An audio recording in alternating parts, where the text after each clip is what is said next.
ergamoonni dur yemmuu duraatti waa'ee sagalee isaa baay'ee irratamaani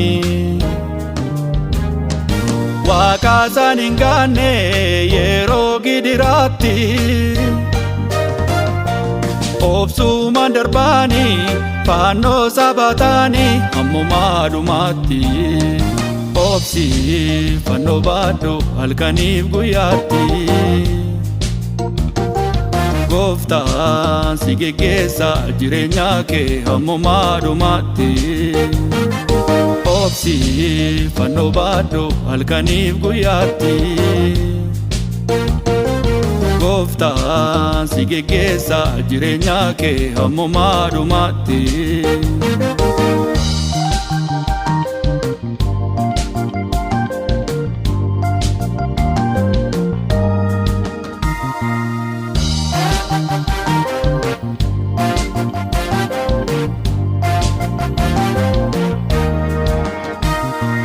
Kaachuu amantii kee dammaqii raawwadhu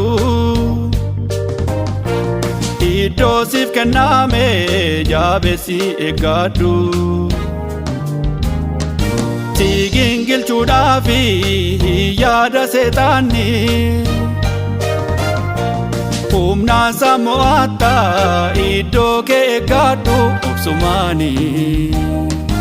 Obsi fannoo baadhu halkaniif guyyaatti Gooftaan si geggeessa jireenya kee ammumaa dhumaatti Obsi fannoo baadhu halkaniif guyyaatti Gooftaan si geggeessa jireenya kee ammumaa dhumaatti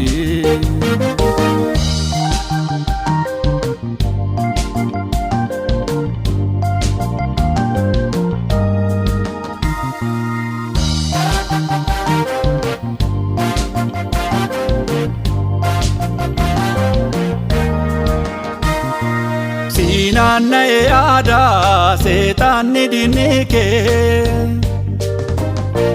Si dhaabsisuudhaaf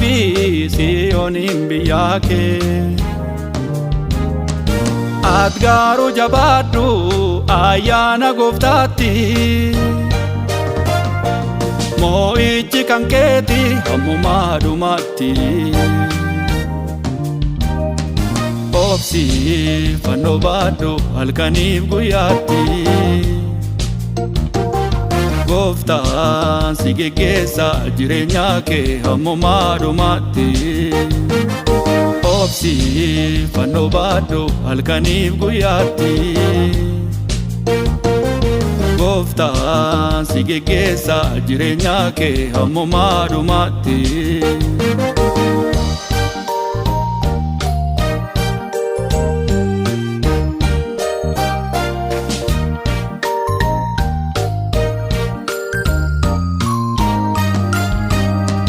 Waanjoon salphaadha kan ulfaatu miti Ati garuu jabaadhu sagalee Gooftaatti Obsaan moo yaadaara hojii biyya lafaa Hin gowwoomfamini inni sumattafaa Obsi fannoo baadhu halkaniif guyyaatti Gooftaan si geggeessa jireenya kee ammumaa dhumaatti Obsi fannoo baadhu halkaniif guyyaatti Gooftaan si geggeessa jireenya kee ammumaa dhumaatti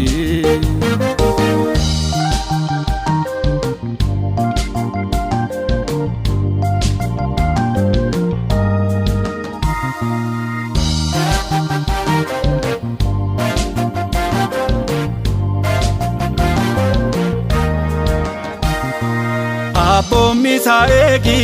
mootummaa sanaalta Iddoo siif qophaa'ee Siyoonitti galta Gammachuun jiraata hamma bara baraatti. Ililleen faarfata biyya waaqarraatti. Obsi fannoo baadhu halkaniif guyyaatti. Gooftaan si geggeessa jireenya kee hammumaa dhumaatti.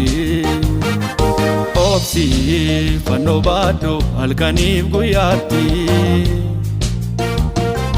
Gooftaan si geggeessa jireenya kee hammumaa dhumaatti.